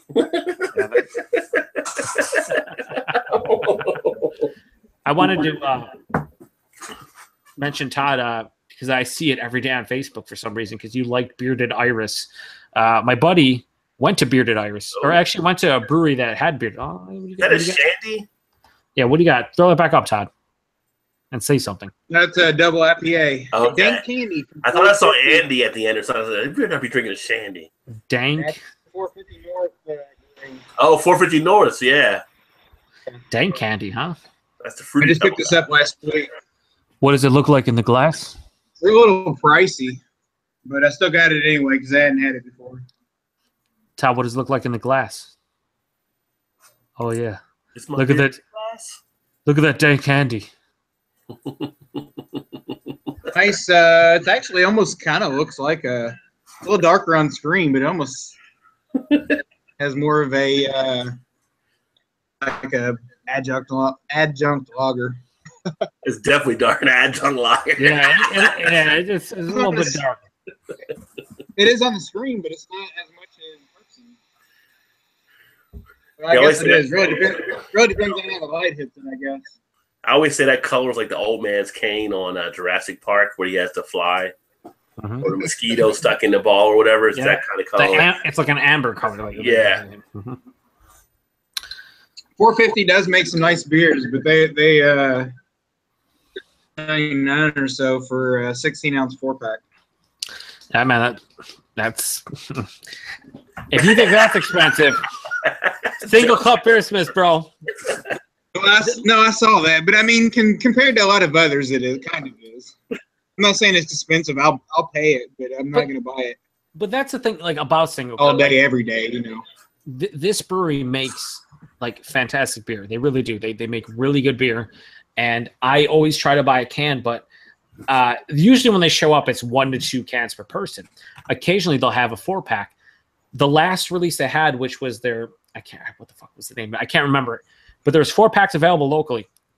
After tax and the bottle deposit and all that stuff, $27 a 4-pack. Like, look, I like beer. I like it a lot. We talk about it. We're on a show right now. I really like it. But $27 a 4-pack. You like it? Yeah, it's all right. It's not $27 a 4-pack, all right. And I get it. It's not at the brewery. It's going to be more expensive because it's distributed single cuts in Astoria, New York, which is Queens. So, it's traveling 7 hours to my neck of the woods, even though it's in the same state. But at the end of the day, it takes that long to get to Queens. Wow. Oh yeah, man, dude. It's about 7 hours, 6.5, 7 hours to Queens from. Yeah, when I was in high school, one of the colleges that was recruiting me, actually offered me a partial scholarship, was actually Ithaca. Oh, nice. Well, I think it's only about 2.5, 3 hours from where I am. And I just thought about those cold winters because I grew up in New Jersey. I'm like, there's no way I'm going to upstate New York. So you better stay away, Rod. You better stay away. So here in a Go ahead. So here in a couple weeks, speaking of 450 North, they are doing a beer fest in a couple weeks, and it's a corn maze beer fest. Oh. They set up their tents like in a open circle, but to get from one area to the next, you got to go through a corn maze. A lot of people are going to be drunk and confused. And lost. Yeah. Right. This is only the second year they did it. I haven't made it up there yet. There'll be a lot of now hold on. now hold on. If you took a left and you took it 450 north and you have a hot dog and it's a Sunday, what do you guys think? Shout out to Mike. Shout out to Mike. He's fantastic. He's a good dude. I just love when he gets a little inebriated and starts asking us questions about different things that no one knows the answers to. It's a great time. It's a great time. It's a great time. Yeah. Got a couple comments here. We have Basement Beer. Jamie says yes. The BrewDog stuff they have is imported from the UK, so good to know. Also, probably not super fresh. I don't know if they have bottling dates on their bottles. I'd imagine they do, but I don't know if I'd trust them. Probably not. Bum also says, thanks for the invite, guys, but I'm going to bed soon. I have to wake up for work at 4 a.m. You do, but yet you're here at 10 p.m. Eastern commenting, Bum, about Iron Mike Sharp. Question your priorities, good sir. We've had people broadcast from beds before. Yeah, we literally, like from bed, like in bed. We've had one from the hospital with Tanya in the hospital bed. Yeah, I remember that. But Bum, we appreciate you watching. I definitely appreciate it, Bum. Yeah, you're good. You're a good dude, and the malt liquor, segment on Joe D's show is fantastic. So, yeah, if I didn't have to work during the day tomorrow, I'd jump on Joe D's again tomorrow. Here it's like 1 o'clock Eastern or whatever. Yeah, it's a little bit. Yeah, it's a little bit too early for most. Hey, boss, I'm gonna drink a beer and do a quick YouTube. Yeah, he does it for all the overseers, which is cool, like the UK guys and stuff. But if you're in the States, either you have off, or you're probably not joining, or you're getting fired, or a combination. Yeah. In the basement, Chris says, "Yeah, all the above." Chris says from in the basement, "Hi, Jamie," to Basement Beer Reviews, who says greetings. So the basement guys are fucking fist pumping one each other right now. We're pulling basements together. Yeah, Jamie says from Basement Beer says, still locked in Rhino's basement. Should I call the cops for you? Which Chris from in the basement doesn't have any internet because he's moving for a couple of weeks, and he's been siphoning the albino Rhino's internet for like the last 2 weeks, and he's got to go in his basement to use it. I don't understand. He also said, Jamie goes, no answer. Calling the cops now. So the basement guys. They're a wacky bunch. Back in high school, we used to go to basement parties. I used to be part of the hip hop scene. Yeah. You've never been to a basement party. No. I've been to a party in a basement. Does that count? Not an actual basement party, Ron. Yeah. I think it's a little bit before my time. You're a little bit older than me. That was when hip hop didn't involve guns and all kinds of crazy stuff. Oh, well, it was like guns have been around for a while in hip hop. It just wasn't that. It was like once the gangster rap happened, it was like. Well, even before then, you had stuff that would happen. I mean, Ice-T with Cop Killer. Ice-T was really the first gangster rapper. He also did the tune "Reckless" back in the day. Yep. It's Chris Glove Taylor. Yep. Yeah, there's a. I love that commercial that he does, by the way. For the insurance company. For Geico. Yeah. Is that Ice-T? No, it's lemonade. Lemonade, man. Lemonade, come on. Read the sign. Like I said, my commercial's great.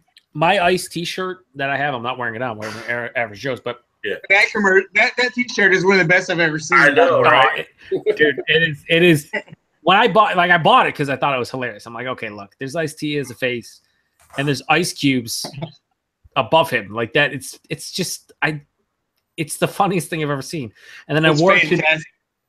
I wore it to the Albino Rhino Beer Fest, and it was a mistake. There's like 60 people who stopped me, and just like, and half of them hammered and inebriated. Of course, I love your shirt. This is the best shirt. Like the first 20, 30, I was like, yeah, that's cool. After that, I was like, can I take this off? Because this is terrible. It's a great shirt, but like, leave me alone. It's a great talking piece, yeah. It's a great talking piece. So, I wore my I from the same place. I also bought the Jeff Goldblum shirt that right underneath says Chaos, because in Jurassic Park he says that's Chaos Theory, and I forgot where I was, but someone stopped me like, that is a fantastic shirt. I'm like, holy shit, you know who, like, this is, yeah, 2 thumbs up. I'm like, can't believe you know what's going on right now. You know they're doing a new Jurassic Park movie, right? Oh yeah, I like the last one, Jurassic World. Jeff Goldblum's in it. Yep. It's like, how can you be in another one? Twice you've been on an island, and twice you've almost got eaten. Yeah, no, Jeff. I want Jeff Goldblum to do every single mistake humanly possible. You know what's funny? Here, I'm just going to show you guys this. So I drank the softly spoken magic spells, all right? And I drank the Imperial Porter. Look at the size of the cans are different. It's because this is from Ireland, but these are, your 16 ounce, regular. Yeah, I think our American, we go by ounces and they go by. Let's see. I don't know if that'll show up. 14.9. Yeah. Come on, zoom in, you stupid camera. But yeah, 14.9. Who the hell has 14.9 fluid ounce cans? I don't understand. I'm confused. Is that like I just round it off to an even number? Yeah. Let me see. I want to do the conversion. Ireland just did to piss off America. That's all.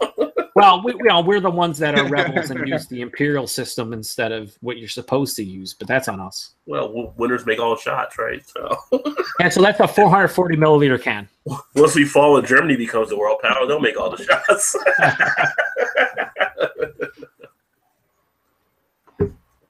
Oh man. If you like coconut, so this is for you, Eric Lyons fan. If you watch this, I know you love coconut. It's your favorite adjunct ever. Don't buy this. This is not. It wasn't a bad beer. Like coconut in my head it popped. If you like pina colada. Yeah, I like some pina colada. He probably had it in his hand as we speak, ready to buy it. He was drinking Bud Ice earlier. Yeah, that's on him. Yeah, with mostly coconut. on him. With coconut, there you go. Well, now I would even try some Bud Ice with coconut. Now, I'm not drinking any Bud Ice ever, but I will. I'll try it with coconut. So, what's this? So here's a question. What's your guys' favorite adjuncts? Like anything that's not not barley, not hops, not yeast, not water. Of the 4 main ingredients, if there's something added to your beer, whether it's a fruit, whether it's a cocoa nibs or chocolate or vanilla or coconut or whatever, maple syrup, vanilla, the whole 9 yards. What is your favorite adjunct? Bacon, could be whatever. Could be whatever. What is your favorite that you've had in a beer? Like bourbon? Does bourbon count? Non-bourbon barrels. I'm talking about just straight. No Damn it. No barrels. I'm talking straight adjunct. What about just straight bourbon? I thought straight bourbon is stout. Listen, I'm going to say this. No bourbon, no rum, no barrels, nothing. He put a shot of bourbon in. He put the beer on top. But seriously, like from adjuncts of anything. I mean, it depends on what you're feeling. Like I like a lot of the peanut butter beers. Okay, so you like. But I like peanut butter. Most people do because it's great. Some of the cherry type stuff, sours. It's all a matter of what you're kind of feeling. I don't know if there's a favorite that I have though, although because I like bacon, but I've had some bacon beers I haven't liked. Okay, but I'm saying so the way I'll phrase this is a little different. It's like if you go to a store and you see something on the shelf that says blah blah blah with whatever. What gets you like for me obviously it's coconut, right, with a secondary like maple kind of like it's coconut and then like maple. So for you, if you go to a store and something's on the shelf and you see it and it says blah blah blah with whatever, what is that with? And based on my experience, if it's like a stout and it has syrup, I'm usually going to get that one. Okay, like the syrupy feel of the stouts. Okay, or peanut butter. Like I said, peanut butter beer. Like I picked up Sweet Baby Java just because it had peanut butter as well, I think. And it has coffee, right? Yeah. How about you, Todd? What's your jam? Yeah, I'd probably lean towards the peanut butter also. Peanut butter or chocolate or cocoa or something like that. But probably peanut butter for the most part. Mm-hmm. Just because it seems like it would go, like kind of goes better with most of the I stouts like or Reese's. porters or whatever. So it's a Yeah, stout, yeah. Well, who doesn't like Reese's? Like, come on. I mean, come on. Like, unless you're allergic to peanuts, it should be your jam. Like, I don't understand. I've never seen one person that goes, seriously, and this is not a lie. Like, I'm sure there's people out there, it might be even people in the chat, might be even people. I've never seen anyone go, this is gross. I don't like Reese's peanut butter cups. Like, never heard that in my life. My wife hates peanut butter. She's that person. Wow. Never seen, like, I've Does never. she really? That's crazy. She's like one in whatever the population of Earth Yeah, is. she won't. She will not touch anything with peanut butter for the most part. Yeah, no, that's crazy. No allergies but or anything. she'll eat She just doesn't peanuts. like it. She'll eat Yeah, but peanuts, but she she'll won't peanut butter. She'll be snacking on her Snickers going, yeah, it's totally great. Snickers she'll actually do. Yeah, she will. But she won't do a peanut butter cup. That's crazy. I've never seen anyone that, like. As a kid, I hated tomatoes, but I eat ketchup. I can't tell. It's just Well, My brother's the opposite. He He's likes a tomatoes, very, but very can't stand crazy. ketchup. Like, well, if you eat a tomato, I don't like tomato, but you're eating ketchup. It's different. yeah, it's not. It's not. I mean, it's made technically with tomatoes, but it's like super sweet. It's a texture thing. It's a texture thing. My brother growing up, my brother hates the same thing. He likes spaghetti sauce. He likes ketchup. You put a tomato in front of him, he runs. He's like, no, nah. Like, what's so bad about it? He's like, I don't hate the taste. The texture's gross. I'm like, okay, I can see that because I can see how like the texture. My brother's completely opposite. He loves like tomatoes, but he hates ketchup and will actually gag if he gets ketchup. Oh wow! I don't even understand that. It's like, how does that even make sense? My brother with tomatoes would be so like he would be pissed off like if you made a burger or he goes to a burger place and says no tomatoes and there's a tomato on it, he'll pick it off, but he'll be angry eating it because he can still taste that hint of that tomato that was still a little bit on there. It's totally off there, but a little bit he's like, yeah, the hint's a tomato. I'm like, oh, geez. I got one of my buddies. He won't eat like pickles on a burger, but he'll put the pickles to the side. That's me. Like, why would you eat on the burger? He's like, I don't know when the crunch is coming. I can't do it. I don't. I'll eat them separate though. He'll eat them separate because he doesn't know when the crunch is going to come and eat it on the burger. So I'm it's the a same texture thing. I'm the same way, but it's not a texture for me. It's an actual flavor thing. I don't want, like, if I get a Whopper, say from like, I haven't had a Whopper in a while, but if I had a Whopper, I get them minus pickles. Why? I don't like the pickle flavor with the bread. It has nothing to do with the texture. I just want the pickles on the side because I like pickles on the side. I like dill pickles or sweet pickles or whatever. Just don't want them on my fucking burger. Yeah. I'm that way though. Like if I get a burger, I just want cheese and meat. I don't want all the other. If I want a salad, I'll get a salad. I don't want a salad on my burger. I'll have a burger with a side salad. Yeah. That's what I'll have. I also got a buddy that doesn't like his food touching. So like, he's in a cafeteria, one of our employees in our area, but he was always get like the one that had the dividers in there to separate. I'm like, but it's going to the same place. Yeah, no, like, I can't eat it with them all just touching each other like that. Yep, there's people like that. Like when I was like 5. Yeah. Now it's like, is that corn and mashed potatoes? Yeah. Where's the stuffing at? Over here? Yes. Let's mix it all together. So the story on that, like my cousin, I raised my cousin growing up, and he hated when his food touched. So if he sat there for a long period of time, my dad would lean over and just mix all his like mashed potatoes and peas and shit up. He's like, take it up until you eat it all. That is fine. Then he's probably scared him down too. Like, eat that shit and you don't get up until it's gone. I will be right back, fellas. 9 o'clock at night, it's like, all right, you gotta go bed. Yeah. Yeah, it's just funny. It's always the little quirk things that are out there. My daughter's that way though. She doesn't like her food touching, but she's also only 12. So. Yeah. I mean, I guess it's just something that, I don't know. People have their little idiosyncrasies that are kind of like they want things a certain way. But I'm like, it's going to the same spot, you know. It's like not putting the mustard on a hot dog and then dipping your hot dog in the mustard because you don't want to. Yeah, exactly. Oh man. But yeah, so it's all in the presentation. Were you gonna say, Top? It's all in the presentation yeah. and the combination of the food, I guess. Yeah, I think we're gonna probably. It was funny. Everybody's been like watching that It movie lately, and I keep seeing. Yeah, I heard it was pretty scary. Yeah, but I think we might go to the movies this weekend to see that Mother that's coming out, which I think. Like, oh yeah, Jennifer Lawrence. Yeah, that one looks like it's more freakier than the It. Yeah, that looks pretty good. That looks like way out of her boundaries of what she would normally do. It looks like it might be a remake of Rosemary's Baby or something, but it looks a lot more freakier now. Yeah. What's the main dude that's in that? I think that was the guy from No Country Old Men. I believe he was the guy that played the killer. No Country for Old Men. He looks pretty. Looks kind of scary in that one. I think of the guy that plays a mother, Joe. I'm trying to think, is that the actor from No Country Old Men? In what? I think I'm gonna look it up real quick. Wait, what beer? Or sorry, what beer? No, the movie Mother comes out tomorrow with Jennifer Lawrence and the guy that's the actor. I have to pull his name up here. Javier Bardem. Bardem is the guy from No Country Old Men, right? Yes. Yeah. That's him. Yeah, that's him. Yep.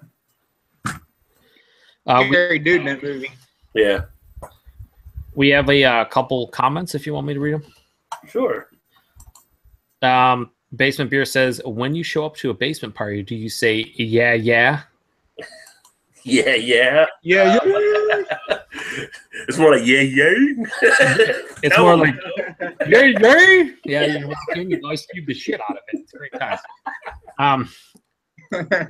Absolutely.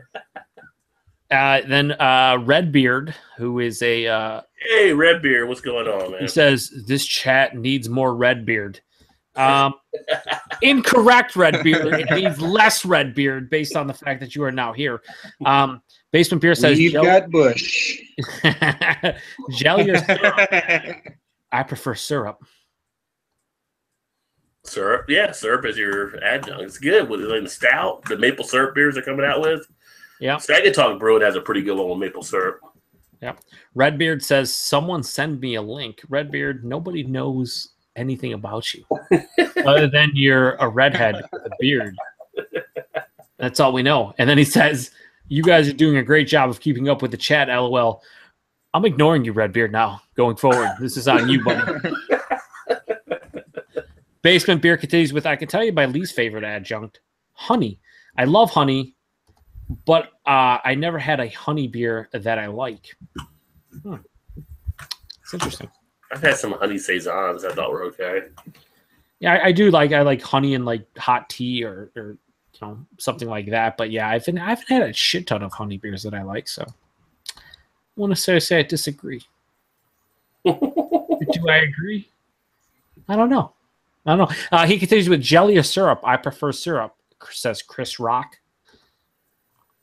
Syrup? Yeah. Chris Rock? Yeah, the comedian Chris Rock, I believe. He's Canadian, so I'm not sure he knows who Chris Rock is. I'm just kidding, Jamie. He knows who Chris Rock is. Let's and the Redbeard continues with damn you so very much, all capitalized, except for the damn you part. LOL. He says, Facebook, Redbeard, send message.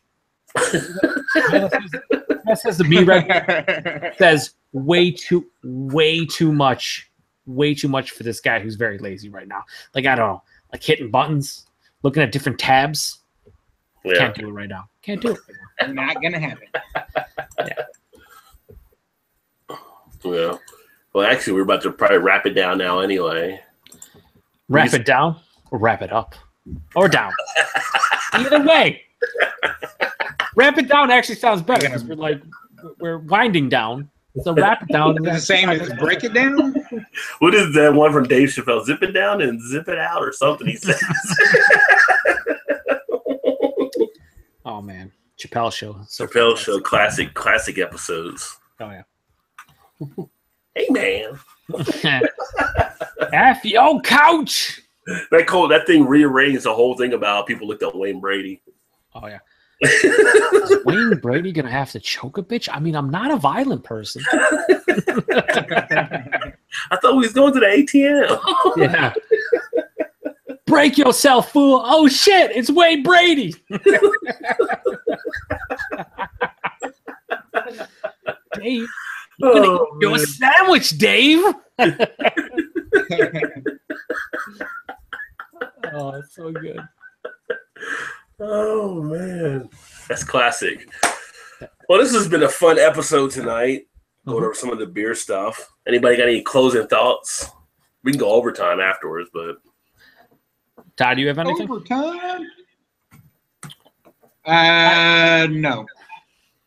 Okay, I was gonna have something. You usually do like a rant and rave kind of section. Yeah, go ahead.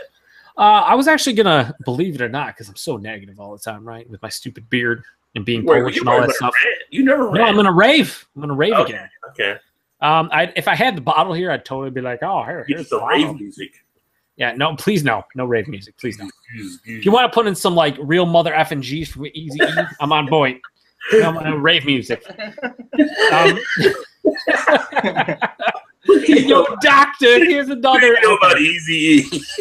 I know stuff. Anything Easy is great. Yeah, Easy does it. Okay, so anyway, a lot of people out there, and I know Rod's one of them because Rod, you purchased what was it, the mix pack from Guinness? The Brewers Project, yeah. The Brewers Project, right? And you were very disenchanted with the whole thing. You were not a fan of the vast majority, and yeah, I mean the Antwerpen was the best. The only thing that was good out of it was really the foreign extra stout was solid, of course. Of course. Draft was like, Well, the draft is what it is. The Dublin Porter and the West Indies Porter disappointments, and the other one, the Irish Sweet, that wasn't bad. That was a good one. No. Yeah. Okay, but so Guinness gets a lot of shit from a lot of people, right? Guinness Draft is what it is. It's a nice introductory beer. It's not a bad beer. I mean, it really isn't a bad beer. Is it anything that most seasoned craft beer drinkers will go after? Probably not, but it's not a bad beer, right? Like we've all had Guinness Draft. We all know what it's about. It is what it is. But they just released the Guinness 200th anniversary stout in the States. That's the one you had yesterday. I had last night. And I'm usually highly disappointed with most of the specialty, like the Red Harvest Stout they had a couple of years ago. The Antwerpen Stout, which you've had, Rod, is good. That was one of the that and the Foreign Extra Stout are the two like from Guinness that I would say are worth seeking out, worth trying. Most of the other stuff, the Guinness Blonde, so forth, it's just all at the very best okay. But the 200th anniversary stout, if you're in the States and you do see it, pick it up. I got it in New York for $1.69 a bottle, $8.99 a six-pack. So it probably should show up everywhere. And if it does, grab yourself a bottle at the very least. Try it out. I thought it was extremely well made, and it was cool to see an anniversary stout for basically celebrating the first year, which was 1817, in which Guinness was actually imported into the United States. So if you want something that has that kind of history to it, and is also very tasty, give it a go. Even if you're, I guess, a little bit concerned with the stuff Guinness puts out, especially in the States with all their specialty releases, put that to the side. Try the 200th anniversary stout. Give it a go. Worst case scenario is what? You don't like it, and you spent $2 a bottle. What you fucking do? Move on. If not, you might really like it. You might go pick up a six-pack. I'm not going to go pick up a six-pack, but I will say it was a very well-done beer. And so is this the 250th anniversary or 200th? 200th. 250th anniversary one too. Yeah, that's probably just like them themselves, like their anniversary stout. So this was the anniversary export stout. Yeah, so the 200th anniversary export stout is the one they made specifically for the States, because the first time they imported Guinness was in 1817. So if you go 200 years later, 2017, that's what they did for the States. I didn't even know it was a thing until this past Wednesday. I was in my local bottle shop. I saw it on the shelves, and I said, holy shit, it's $1.69. It's a special beer. I'm going to give it a go. And I was not disappointed. You got it for $1.69. Wow. $1.69, $8.99 six-pack. And again, yeah, that's... Yeah. Almost. I'm gonna have to bring it back a level, just slight level, like almost Rod J. No, but if you but if you do see it in your area, Rod, Todd, anyone who's watching, give it a go. It's worth it for the price. Like I said, it's gonna be sub $2 everywhere in the States for the most part, and it was really well made. It was almost to the foreign export stout level, but not quite. Still really good. And I will say, the last remark I will make is that I do apologize for wasting the last 5 minutes on a Guinness product. That's on me. Well, I do like Guinness. I got a couple of Guinness shirts. I can't say I hate them all. So I was just more disappointed in the porters they had in that selection. They disappoint a lot outside of their their foreign export stout, which I think everybody thinks is at least a good beer. And, everyone, the draft that everyone loves, like they put out a lot of different beers, and more often than not, they're they're not failures, but they're just not that good. Yeah. But this beer, I think, is worth checking out. Lean towards the watery kind of mouthfeel to them, kind of thin body. They were both very thin on the porters. The double one was better than the West Indies, but they were both thin. Just disappointing, just what Guinness does. I mean, it's kind of like if you didn't know Guinness and you went in and you had like the Foreign Extra and you had the Antwerpen and you had the other stuff, you're like, okay, who made these two? That's the two I want. That's the guy I want to meet, because these other, this guy, I want to meet the guy that made these ones. Now the thing is, if you don't have those other ones, you're probably thinking Guinness is okay on the draft version.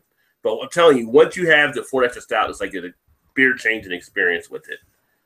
It's kind of like if you're going to a Chinese restaurant, it's been great food all of a sudden, then you go to a better Chinese restaurant, and you're like, what the hell were you guys feeding me? You know, it was just horrible. Right. I mean, that's just much of a difference in night and day. Wow. But that's what I got. And I've had that Chinese food experience, by the way. That's why I use it there for the analogy. It's a paradox. So, also, one last thing. Jamie from Basement Beer Reviews posted a link to the whole jelly or syrup. I prefer syrup Chris Rock thing. I'm not going to say it on air because it's not PG-13. But it's hilarious. I don't say it off the air. If you haven't seen, I want to say it's from like Chris Rock, Bigger, Badder, Blacker, or Bigger, Badder. Yeah, which was like 96 or whatever. 96, 97. I think it's from that. But it's not. It's totally like rated R, maybe like rated XXX, something in that range. It's right. Maybe TV mature. But yeah, it's pretty hilarious. And I forget it because I love that special. I love all like Chris Rock specials are fantastic, but I forget about that one. The spinning. Do you remember the whole thing with like the rims? They're talking. Anyway. Watch all Chris Rock specials. They're fantastic. And Dave Chappelle and the baby is pretty funny too. Oh yeah. Or Dave Chappelle with the grape drink. Juice. What is juice? I want that grape drink.